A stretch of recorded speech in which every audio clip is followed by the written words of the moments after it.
আর doctor Yunus রাজনীতি বুঝে না। উনি যদি রাজনীতি বুঝতো, নিজে হলো এক আনারি, আর কতগুলো আনারিকে নিয়ে রাষ্ট্র পরিচালনা করতে গেছে। রাষ্ট্র পরিচালনা করতে হলে রাজনীতির একটু বেসিক নলেজটা থাকা লাগে, এটা ওনাদের নাই, বেসিক্যালি নাই। উনি যেভাবে ব্যাংক চালাইতেন, ব্যাংকের আইন ছিল 65 পরে কেউ চাকরি করতে পারবে না, সমস্ত লোককে 65 পরে বিদায় করছে, উনি 70 পর্যন্ত যাবেন না। ওইভাবে দেশ চলবে না রে ভাই। আমি একটা কথা বলছিলাম, এটা বলাতে অনেকে আমার উপর খুব দুঃখিত হয়েছিল, আমাকে বলছিল হ্যাঁ একজন বয়স্ক মানুষ, তার সম্বন্ধে আপনি এই ল্যাঙ্গুয়েজে কথা বললেন। আমি একটা কথা বলছিলাম ওনার সম্পর্কে, যে ডক্টর ইউনূসের কোনো ছাড়ার ইতিহাস নাই, উনি কিছু ছাড়তে চান না।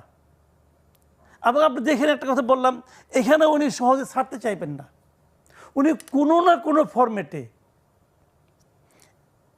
এই সরকারের রাষ্ট্র পরিচালনার সঙ্গে থাকতে চাইবেন।